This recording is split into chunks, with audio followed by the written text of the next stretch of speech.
आधी रात का समय था। एक कपल अपनी कार से घने जंगल के बीच से गुजर रहा था। अचानक उनकी कार रुक गई और चारों तरफ सन्नाटा छा गया। अरे सुनो, क्या हुआ? गाड़ी क्यों रोक दी? टायर पंक्चर हो गया। अभी यहाँ से निकलना मुश्किल है। मैंने पहले ही कहा था कि हमें इस सुनसान जंगल से नहीं आना चाहिए था। तभी दूर अंधेरे में एक पुरानी हवेली दिखाई दी। देखो, सामने एक हवेली है। शायद वहां कोई हमारी मदद कर दे।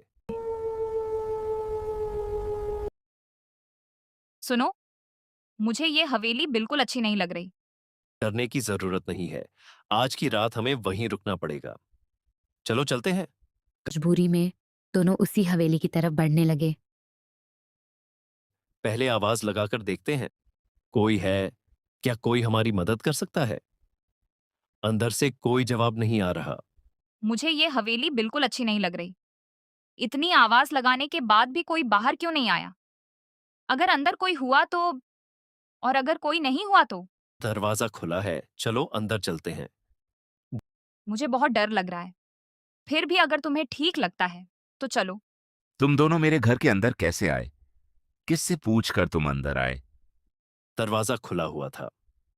हमने कई बार आवाज भी लगाई, लेकिन कोई जवाब नहीं मिला। हमारी गाड़ी जंगल में पंचर हो गई है, इसलिए मदद की उम्मीद में यहां आए हैं। अगर आपको कोई परेशानी न हो तो क्या हम आज की रात यहां रुक सकते हैं? ठीक है, अगर तुम्हारी गाड़ी खराब हो गई है तो आज की रात यहीं रुक सकते हो। सीढ़ियां चढ़कर दाएं तरफ पहला कमरा है, वहीं आराम कर लो। बहुत बहुत धन्यवाद। सुबह होते ही हम यहां से चले जाएंगे।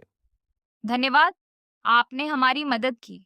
लेकिन वह बूढ़ा आदमी कोई साधारण इंसान नहीं, बल्कि 300 साल पुराना काला जादूगर था। रमेश और नीता थके हुए थे, इसलिए वो सोने चले गए। मुझे इस कमरे में भी अजीब सा डर लग रहा है। उम्मीद है सुबह जल्दी हो जाए। अब सुबह होने का इंतजार करते हैं। बहुत थक गया हूं। मुझे तो अब नींद आ रही है। तुम भी ज्यादा मत सोचो, आराम से सो जाओ। सुबह होते ही यहां से निकल जाएंगे। रमेश और नीता थके हुए थे, इसलिए वो सोने चले गए। रात के दूसरे पहर में नीता की नींद खुल जाती है। उसे अजीबोगरीब आवाज सुनाई दे रही थी। वो आवाजों का पीछा करते हुए पहुंच गई। जैसे ही उसने अंदर तक, वह बूढ़ा आदमी जादू टोना कर रहा था। मुझे अभी रमेश को सब बताना होगा।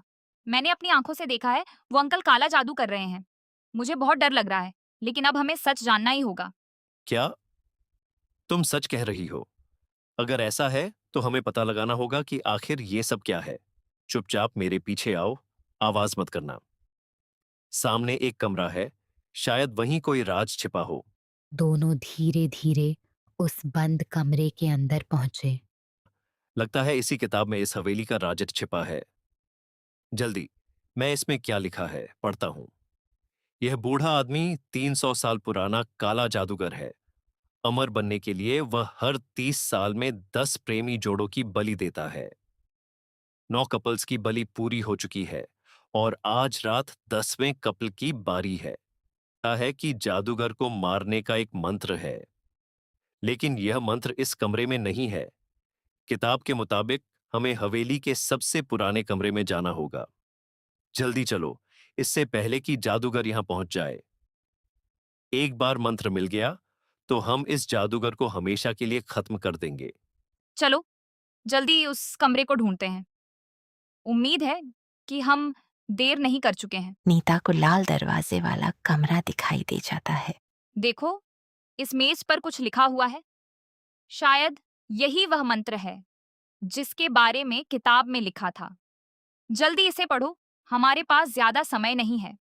एयुएम काल विनाशाय, अंधकार नाशाय, दुष्ट शक्तियों का अंत हो, सत्य की शक्ति जागृत हो, काला जादू सदा के लिए नष्ट हो। अगर किताब सही कह रही है तो यही मंत्र उस जादूगर को खत्म कर सकता है। हमें जल्दी करना होगा। उसे ढूंढकर हमें खत्म करना होगा। अब वे दोनों जादूगर को ढूंढने निकल पड़ते हैं। हमें तुम्हारे सारे काले कारनामों का पता चल चुका है। आज तुम्हारा आखिरी दिन है, क्योंकि हमें वह मंत्र मिल गया है जिससे तुम्हारा अंत होगा। अब तुम्हारा अंत बहुत निकट है। नादान बच्चों, मुझे कोई नहीं मार सकता। पिछले 300 सालों में कोई मेरा कुछ नहीं बिगाड़ पाया। तुम तो मामूली इंसान हो। मेरा सामना करने की हिम्मत किसी में नहीं है। क्या कहा? तुम्हें मेरी मौत का राज मिल गया है? कौन सा मंत्र? ऐसा कोई मंत्र नहीं जो मेरा अंत कर सके। काल विनाशाय, अंधकार नाशाय, दुष्ट शक्तियों का अंत हो, सत्य की शक्ति जागृत हो, काला जादू सदा के लिए नष्ट हो। नहीं, तुम ऐसा नहीं कर सकते। कृपया मुझे माफ कर दो। मैं तुम्हें छोड़ दूंगा। मुझे मत मारो। अंत में जादूगर की मौत हो जाती है और सच्चाई की जीत हो जाती है।